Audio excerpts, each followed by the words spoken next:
The morning mist hung low over Lake Erie as the Kowalski family cabin came to life with the sounds of summer vacation.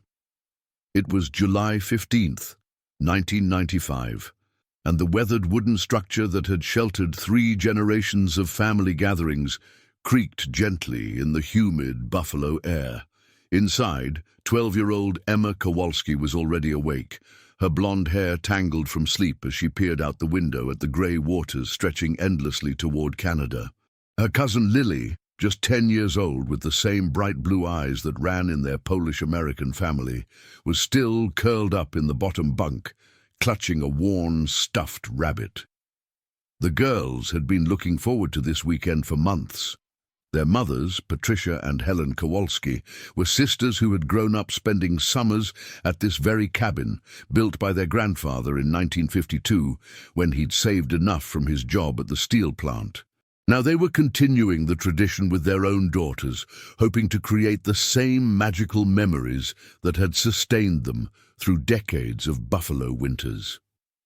If you're enjoying this story of mystery and family bonds, please take a moment to subscribe to our channel and let us know in the comments where you're watching from. We love hearing from our viewers around the world. Now let's continue with what would become one of Western New York's most haunting unsolved cases.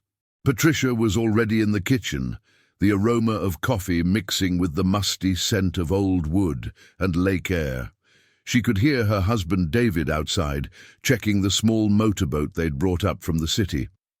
Helen emerged from the back bedroom, yawning and stretching, her dark hair showing the first hints of grey at 38. The sisters had planned this weekend meticulously, fishing, swimming if the water wasn't too cold, and maybe a trip to the penny candy store in the nearby village of Lakeshore. "The girls still sleeping?" Helen asked, pouring herself coffee from the percolator that had been their mother's. "Emma's up, you know how she is. First light, and she's ready to explore the world." Patricia smiled, but there was something tired in her expression. The past year had been difficult. David had been laid off from Bethlehem Steel in March, joining thousands of other Buffalo workers as the city's industrial backbone continued to crumble. The stress had put strain on their marriage, and Patricia had hoped this weekend might help them reconnect as a family.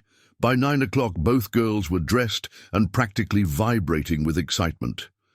Emma had appointed herself the weekend's adventure coordinator, a role she took seriously despite her young age. She'd brought a notebook where she planned to record everything they did, every fish they caught, every interesting rock they found. Lily, more reserved but equally eager, had packed her art supplies, hoping to sketch the wildflowers that grew along the shoreline. The first day passed in a blur of typical summer activities. David took the girls out in the boat while the women cleaned the cabin and prepared lunch. The girls squealed with delight when they caught 2 small perch, insisting they be photographed with their prizes before the fish were released back into the lake.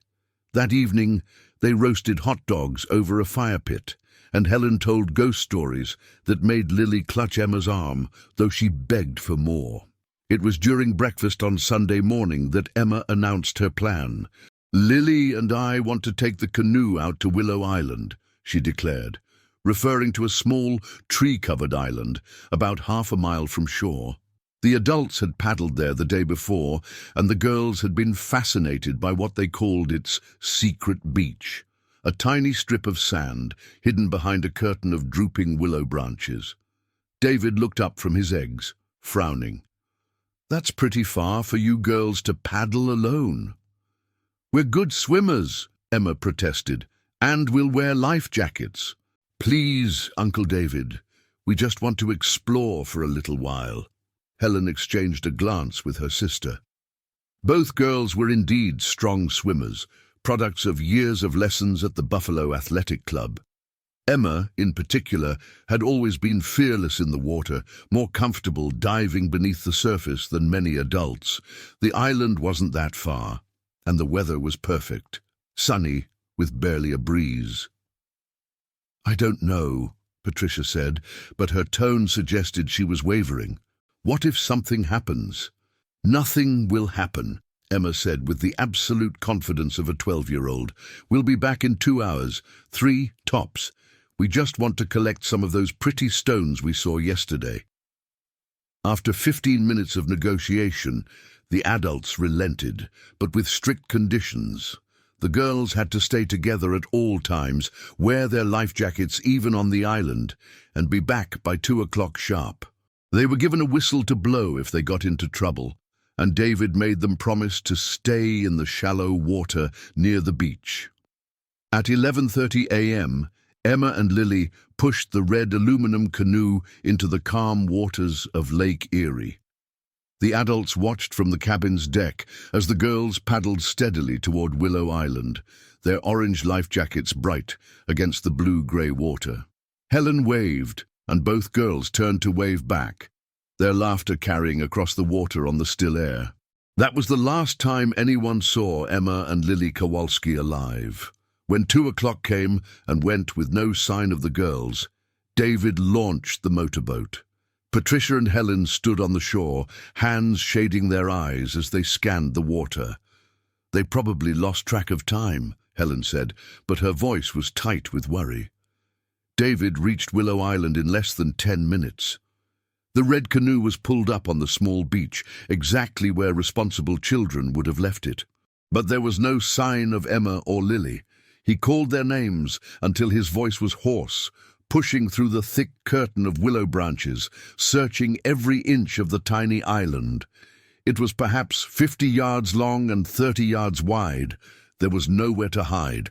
The life jackets were in the canoe, neatly folded. David's hands shook as he picked them up, trying to understand what he was seeing. The girls had been wearing them when they left. He was certain of it. Why would they have taken them off? By evening, the lake was swarming with Coast Guard boats and volunteer search vessels. The Buffalo Police Department's Marine Unit joined the effort, along with divers from the county sheriff's office. Helicopters circled overhead, their searchlights cutting through the gathering darkness. The Kowalski family had called everyone they could think of, relatives, friends, neighbors. Soon the cabin was filled with people, all of them desperately hoping for news. Patricia sat by the phone, calling Emma's name into the night air every few minutes, as if her daughter might simply materialize from the darkness. Helen paced the deck, binoculars in hand, scanning the water for any sign of movement. David coordinated with the search teams, his voice steady but his eyes hollow with fear. The search continued for 5 days. Divers explored every inch of the lake bottom around Willow Island. They found nothing. No bodies, no clothing, no signs of struggle. It was as if Emma and Lily had simply vanished into thin air. The only clue was a small notebook found wedged under a rock on the island's shore. It belonged to Emma, and it contained her careful observations of the weekend, ending with an entry dated Sunday morning. "Going to the secret island with Lily, going to find treasure and be back for lunch." The case devastated the Buffalo community.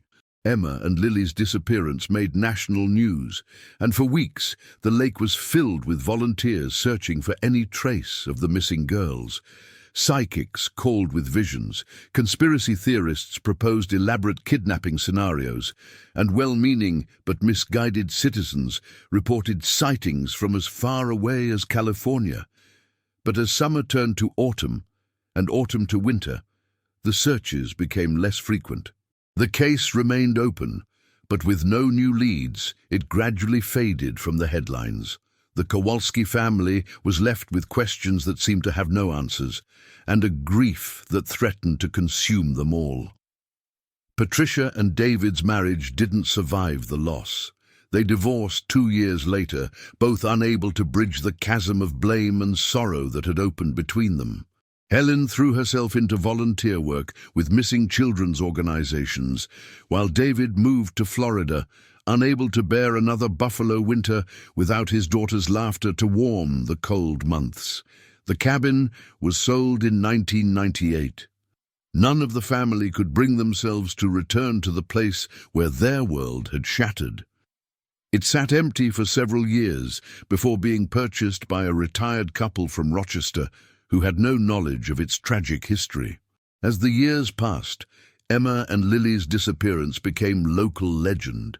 Every summer brought new theories from amateur detectives and true crime enthusiasts who visited Willow Island, searching for clues that dozens of professionals had somehow missed. Some believed the girls had drowned and their bodies had been carried away by unusual currents. Others suspected foul play, though there was no evidence to support such theories. The one thing everyone agreed on was that the case made no sense. Two experienced young swimmers in calm water on a tiny island with nowhere to hide, how could they simply disappear? The life jackets found in the canoe remained the most puzzling element. Why would the girls have removed them? And if they had drowned, why were no bodies ever found? Detective Raymond Martinez of the Buffalo Police Department had been assigned to the case from the beginning. A 15-year veteran with a reputation for thorough investigation, he had personally interviewed dozens of potential witnesses, coordinated with multiple agencies, and followed up on hundreds of tips. By 2000, he had to admit that the case had gone cold. "In 30 years of police work, I've never seen anything like it," Martinez told a reporter on the 5th anniversary of the disappearance. "We've investigated every possible scenario, followed every lead, searched every inch of that lake. Those girls just vanished." Martinez retired in 2003, but he never stopped thinking about Emma and Lily Kowalski. He kept copies of all the case files in his home office, and every few months he would pull them out and review them again, hoping to spot some detail he had missed. His wife, Maria, would find him there late at night, studying photographs and witness statements, still searching for answers. It was Martinez who got the call on a cold February morning in 2006, 11 years after the girls had disappeared. A construction crew renovating the old Kowalski cabin had made a discovery that would breathe new life into the cold case. Hidden beneath loose floorboards in what had been Emma's bedroom, they had found something that investigators had somehow missed during their initial search of the property. It was a journal, bound in pink leather with a small brass lock. The key was missing, but the lock had been forced, as if someone had been desperate to read what was inside. The journal belonged to Emma Kowalski, but it contained entries that went far beyond her weekend observations. Some of the writing was in her careful 12-year-old script, but other entries appeared to be in a different hand entirely. Hurried, urgent, and sometimes barely legible. Martinez drove to the cabin as soon as he got the call. The construction foreman, a burly man named Tony Salvatore, led him to the bedroom where the discovery had been made. "We were pulling up the old flooring to install new hardwood," Salvatore explained. "Found it wrapped in plastic underneath.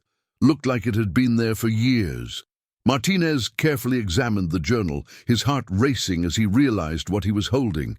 This could be the break they had been waiting for, the key to understanding what had really happened to Emma and Lily Kowalski on that July morning in 1995. The first entries were exactly what you would expect from a 12-year-old girl preparing for a summer vacation. Emma wrote about packing her clothes, her excitement about seeing Lily, her hopes for good weather. But as Martinez read deeper into the journal, the tone began to change.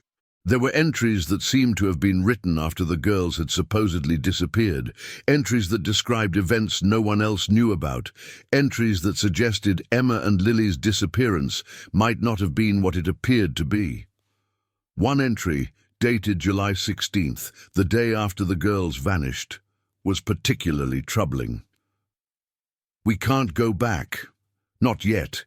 He said he would hurt Lily if we tried to go home. We have to stay hidden until it's safe. I'm so scared, but I have to be brave for Lily. She keeps crying for her mom." Martinez felt a chill run down his spine as he read those words. If this entry was genuine, it meant that Emma and Lily hadn't drowned at all. They had been alive, at least for a short time after their disappearance. But who was he, and where had the girls been hiding? The journal contained more than 30 entries written after July 15th, some in Emma's handwriting and others in what appeared to be Lily's less mature script. They described hiding in abandoned buildings, scavenging for food, and always watching for him, a mysterious figure who seemed to be both their captor and their tormentor.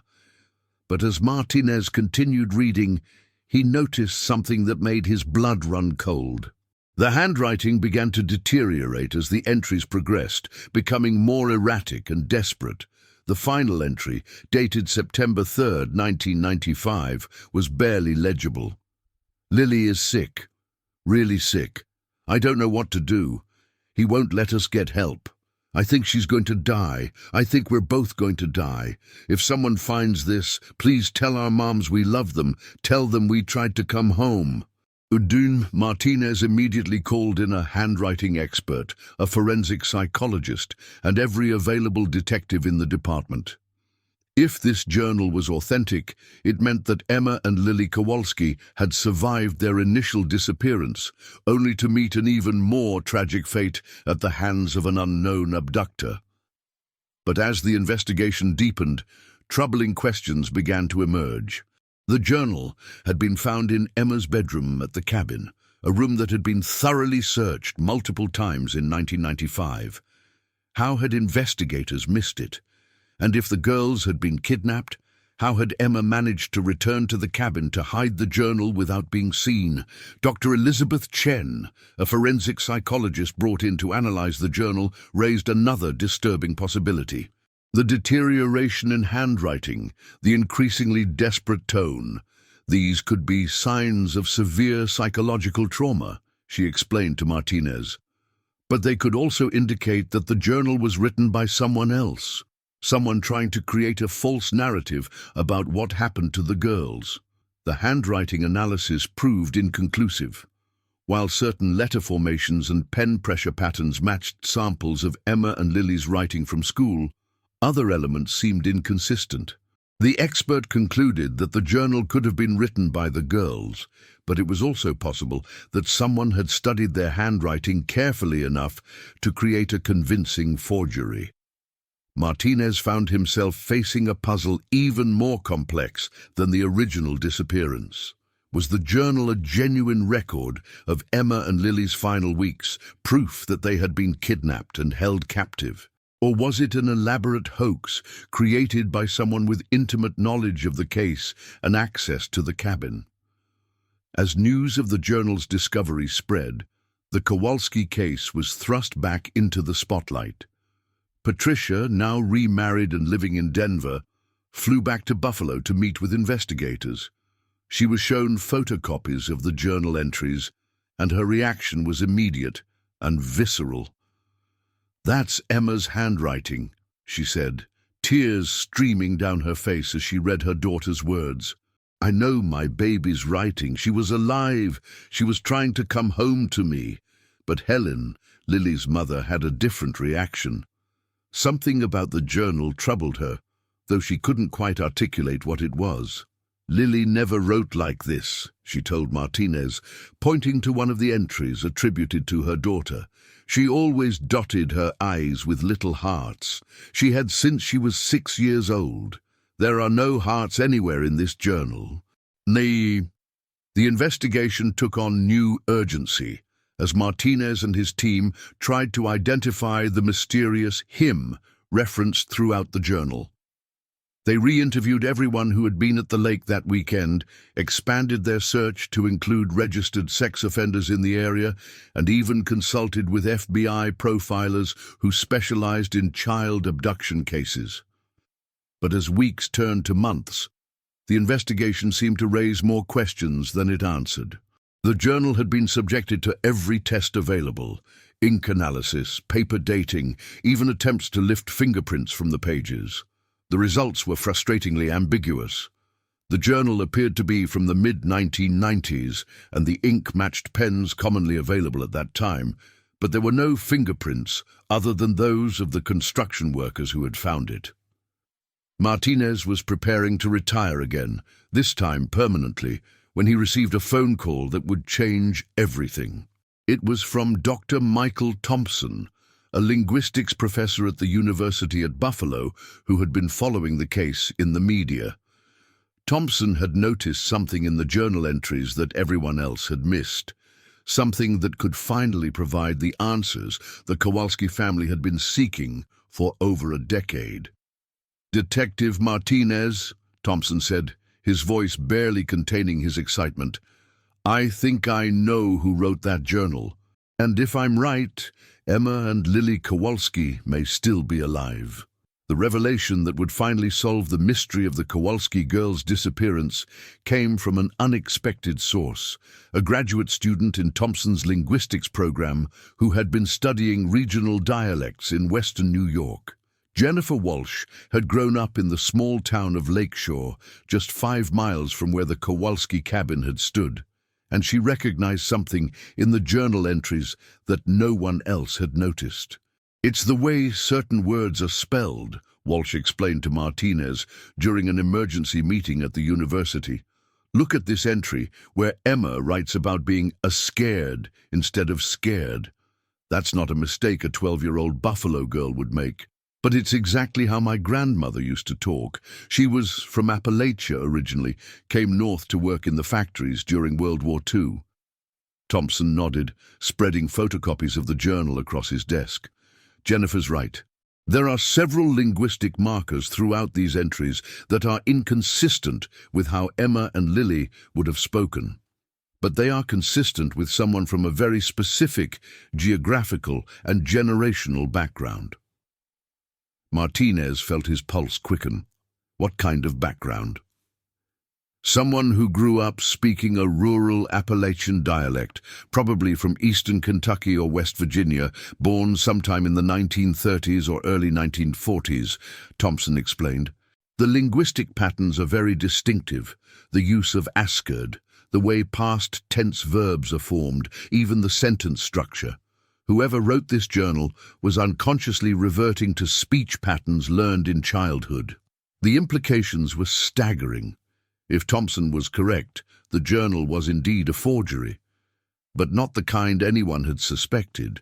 It hadn't been written by a stranger trying to mislead investigators.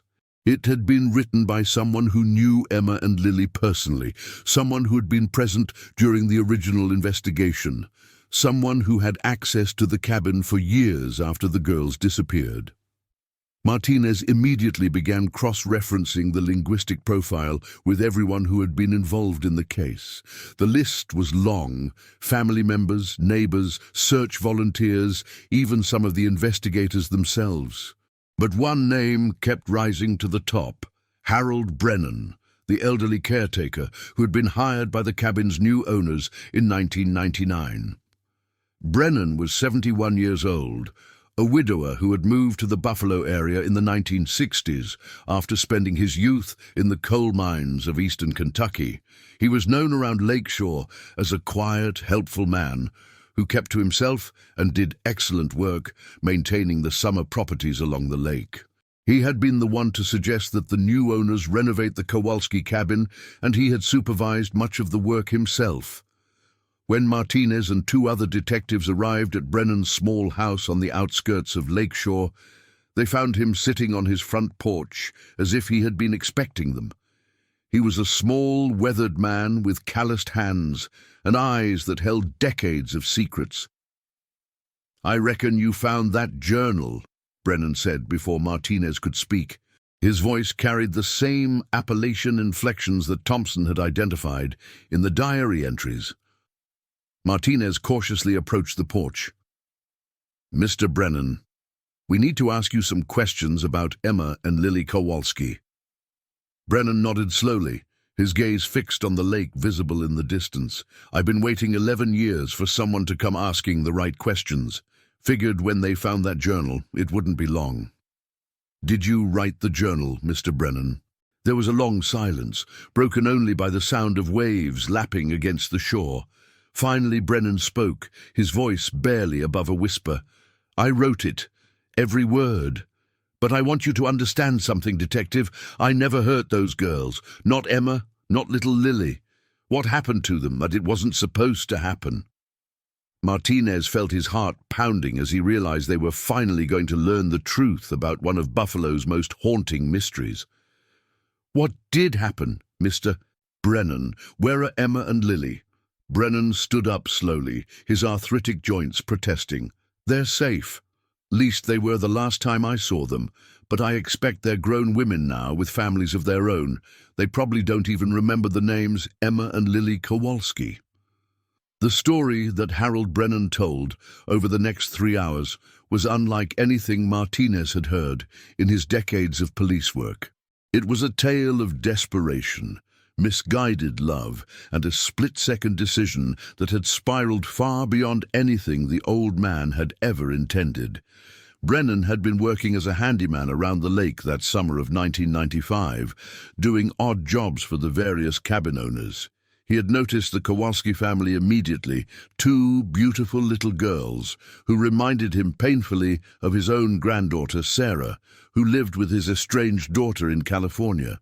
Brennan hadn't seen Sarah in over 5 years, and the resemblance was uncanny, especially in the way Lily laughed and the way Emma protectively watched over her younger cousin.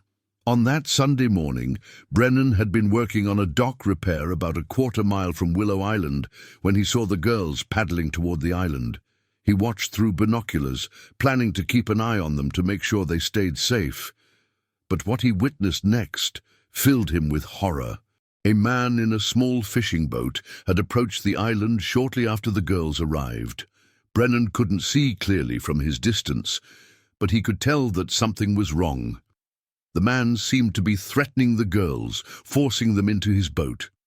Emma and Lily appeared to be crying, clearly terrified. "I grabbed my own boat and headed toward that island fast as I could," Brennan explained, his voice shaking with the memory. "But by the time I got there, they were gone. All I found was their life jackets on the beach and that little canoe." Brennan had faced an impossible decision. He could report what he had seen, but he had no clear description of the man or his boat. Meanwhile, 2 little girls who looked like his beloved granddaughter were in mortal danger, or he could follow the boat and try to rescue them himself. He chose to follow. The boat led him to a ramshackle marina on a remote section of shoreline, where Brennan watched the man force Emma and Lily into an old van. Still afraid to involve the police. He had no proof of what he had seen, and his own past included a minor criminal record that made him distrust law enforcement. Brennan decided to continue following. The van led him to an abandoned farmhouse about 30 miles inland, surrounded by overgrown fields and far from any neighbors. Brennan parked his truck in a grove of trees and waited, trying to figure out what to do next. As evening approached, he crept closer to the house and heard something that made his blood run cold, the sound of children crying. "I knew I had to get them girls out of there," Brennan said, his voice growing stronger as he described his actions. "But I also knew that if I called the police, they might not get there in time.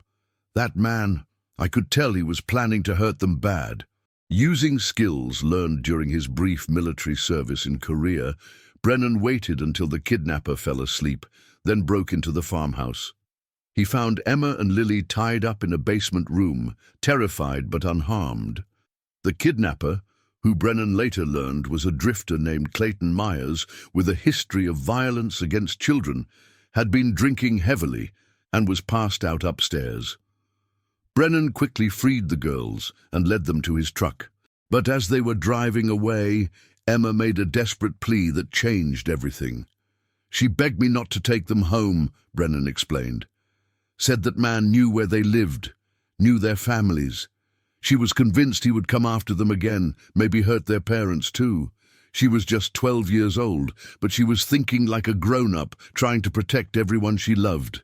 Faced with Emma's terror and his own uncertainty about how to handle the situation, Brennan made a decision that would haunt him for the rest of his life. Instead of taking the girls directly to the police, he decided to hide them temporarily while he figured out a better plan. He took Emma and Lily to a hunting cabin owned by a friend deep in the Allegheny National Forest, about 2 hours south of Buffalo. The cabin was stocked with supplies and completely isolated. Brennan's plan was to keep the girls safe for a few days, while he worked up the courage to contact their families and explain what had happened. But as the days passed, the situation became increasingly complicated. The girls' disappearance had made national news, and Brennan realized that his role in their rescue would be impossible to explain. How could he tell investigators that he had witnessed a kidnapping but failed to report it immediately? How could he make them understand that he had been trying to protect Emma and Lily, not harm them? "I got scared," Brennan admitted. "Started thinking they'd arrest me, charge me with kidnapping them girls myself. And Emma, she kept saying she didn't want to go home until she knew for sure that man couldn't hurt her family. She was so scared, Detective. I couldn't bear to force her." As summer turned to autumn, Brennan found himself trapped in a situation that grew more impossible by the day. He was caring for two traumatized children who were afraid to go home, while the entire country searched for them. The longer he waited, the harder it became to imagine any explanation that wouldn't result in his arrest. It was Emma who came up with the solution that would allow them all to start over. She had been keeping a journal during their time in hiding, recording her thoughts and fears. One day, she approached Brennan with a proposal that was both heartbreaking and remarkably mature for someone so young.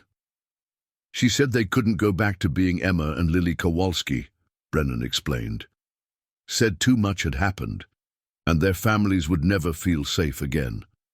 But she said maybe they could become someone else, somewhere else, where that bad man could never find them. Brennan had a sister, Margaret, who lived in Oregon and had never been able to have children. When he called and explained the situation, telling her that he had rescued two orphaned girls whose parents had died in a car accident, Margaret agreed to take them in without asking too many questions. The logistics were complicated, but not impossible for someone with Brennan's skills and connections. He had friends who could provide false documents, and the girls were young enough that their appearances would change significantly as they grew older. Emma became Rebecca Morrison, and Lily became Amanda Morrison, supposedly sisters who had lost their parents in a tragic accident. "It wasn't right," Brennan said, tears streaming down his weathered face. "I know it wasn't right to keep them from their families, but I truly believed I was protecting them. Emma was so convinced that going home would put everyone in danger, and I couldn't bear the thought of losing them after I'd already lost Sarah." Before taking the girls to Oregon, Brennan had helped Emma write the fake journal that would eventually be found in the cabin. It was Emma's idea. She wanted to leave some record of what had happened, but in a way that wouldn't reveal the truth about their rescue and new identities. The journal entries were designed to suggest that the girls had died after being kidnapped, providing closure for their families while protecting their new lives. Emma was smart, Brennan said. Smarter than any 12-year-old should have to be. She figured if people thought they were dead, nobody would keep looking for them. They could grow up safe and happy with Margaret. Brennan had hidden the journal in the cabin during one of his caretaking visits, knowing that it would eventually be found during renovations. He had hoped it would provide some measure of peace for the Kowalski family, allowing them to believe their daughters had died quickly rather than suffering indefinitely at the hands of their kidnapper. As Martinez listened to Brennan's confession, he felt a mixture of anger, sympathy, and profound sadness. The old man had genuinely believed he was protecting Emma and Lily, but his actions had caused immeasurable pain to their families and derailed a massive investigation. "Are they still alive, Mr. Brennan?" Martinez asked. "Emma and Lily, or Rebecca and Amanda, are they still in Oregon?" Brennan nodded. "Last I heard, they were doing real good. Margaret sends me pictures sometimes, though she doesn't know the whole truth about who they really are. Rebecca, that's Emma. She went to college, became a teacher. Amanda studied art, just like she always wanted to. They both got married, have children of their own now. Martinez felt a surge of hope mixed with anxiety. After 11 years, Emma and Lily Kowalski were alive, but they were also completely different people with families and lives that had nothing to do with their origins in Buffalo. How could he possibly reunite them with their birth families without destroying the lives they had built? The arrest of Harold Brennan made national headlines, but the media coverage was complicated by the unusual nature of his crime. He had kidnapped 2 children, but he had also rescued them from a far worse fate. He had caused tremendous suffering to their families, but he had also kept Emma and Lily alive and safe for over a decade. Clayton Myers, the original kidnapper, had been found dead in a homeless camp in Detroit in 1998, apparently having died of exposure during a harsh winter. His death meant that Emma's fears about him returning to hurt her family had been unfounded, but there was no way she could have known that at the time. The question of how to handle the revelation that Emma and Lily were alive proved to be extraordinarily complex. Patricia and Helen, now in their 50s, were overwhelmed by the news that their daughters had survived. They wanted desperately to be reunited with them, but they also understood that the women their daughters had become might not want to disrupt their current lives. Dr. Elizabeth Chen, the forensic psychologist, was brought in to help navigate the delicate process of potential reunification. She emphasized that Emma and Lily, now Rebecca and Amanda, had built their entire adult identities around their assumed names and histories. The revelation of their true origins could be traumatic, potentially destroying marriages and relationships that had been built on what they might perceive as lies. We have to remember that these women have been Rebecca and Amanda Morrison for longer than they were Emma and Lily Kowalski, Dr. Chen explained to the families and investigators. Their current identities aren't false. They're who they genuinely are after decades of living these lives. The decision of whether to make contact was ultimately left to Rebecca and Amanda themselves. Through intermediaries, they were told the truth about their origins and given the option of reconnecting with their birth families or maintaining their current lives. Their response, delivered through lawyers, was both heartbreaking and understandable. Rebecca, formerly Emma, wrote a letter that was shared with Patricia and David. "I have spent many years wondering about the family I lost, and I'm grateful to know that you never stopped looking for us. But I am also Rebecca Morrison now, with a husband and children who know me by that name. The little girl who was Emma Kowalski is still part of me, but she is not who I am today. I hope you can understand that while I carry love for you in my heart, I cannot simply return to a life that ended when I was 12 years old." Amanda's response was similar, though she expressed more interest in possibly meeting Helen someday, when the time felt right for both of them. The Kowalski case officially closed in March 2007, nearly 12 years after Emma and Lily had first disappeared. Harold Brennan was sentenced to 5 years in prison for kidnapping, though he served only 2 years due to his age and the unusual circumstances of his crime. He died peacefully in 2010, having never revealed Rebecca and Amanda's exact location or their current married names. Patricia and Helen both struggled to find peace with the resolution of their daughter's case. They were grateful to know that Emma and Lily were alive and well, but the knowledge that their children were living completely separate lives with no desire for reunion was almost as painful as believing they were dead. "I understand why they can't come back," Patricia told a reporter in 2008. "They're not my little Emma anymore. They're grown women with their own families. But I still dream about that 12-year-old girl sometimes, and I wonder what she would have become if she had never left that island." Helen channeled her complex emotions into her work with missing children's organizations, becoming a nationally recognized advocate for family reunification. She never stopped hoping that someday Amanda might change her mind about meeting her. But she also learned to find meaning in helping other families navigate their own tragedies. The cabin where the Kowalski family had spent that fateful weekend was eventually torn down and replaced with a modernistic glass house that bore no resemblance to the humble wooden structure where 3 generations had created memories. Willow Island remains unchanged, its small beach still hidden behind curtains of drooping branches, accessible only to those who know where to look. On quiet summer mornings, when the mist hangs low over Lake Erie, locals sometimes claim they can still hear the sound of children's laughter carried on the wind.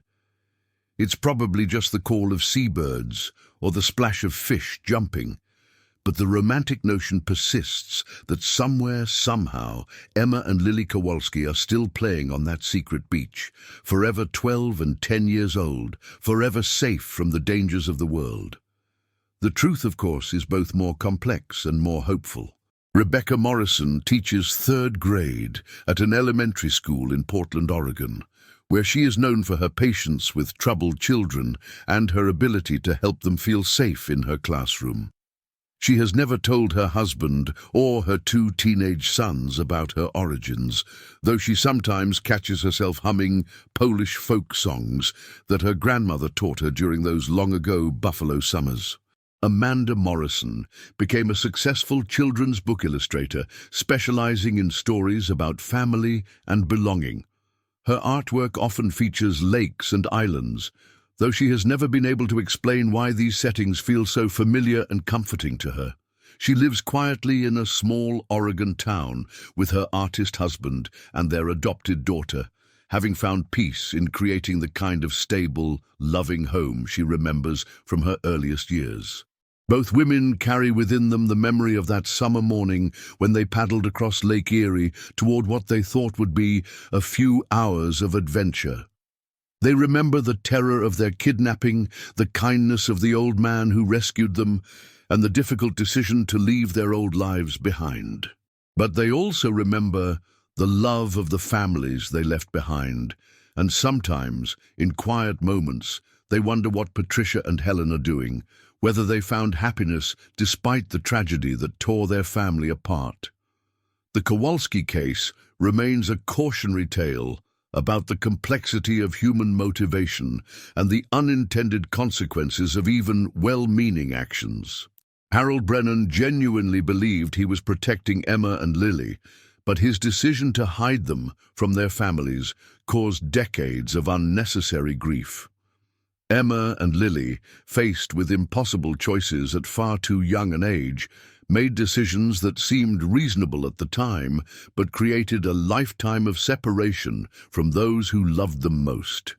Yet it is also a story of survival, resilience, and the human capacity to create meaning from tragedy. 2 little girls who disappeared on a summer morning grew up to become women who contribute positively to their communities, who love and are loved, who have found ways to honor both their past and their present. Sometimes, the most profound mysteries are not about what happened, but about what might have been. Emma and Lily Kowalski's disappearance will always raise questions about the paths not taken, the reunions that never occurred, the grandchildren who will never know their true heritage. But it also demonstrates that even in the face of unimaginable trauma, the human spirit can endure, adapt, and ultimately find its way to something resembling peace. The waters of Lake Erie continue to lap against the shores of Willow Island, carrying with them the echoes of laughter, the whispers of secrets, and the endless possibility that some mysteries, even when solved, leave us with more questions than answers. In the end, perhaps that is the most human truth of all, that love, loss, and the space between them remain the great constants of our shared experience, as vast and unknowable as the waters that connect us all.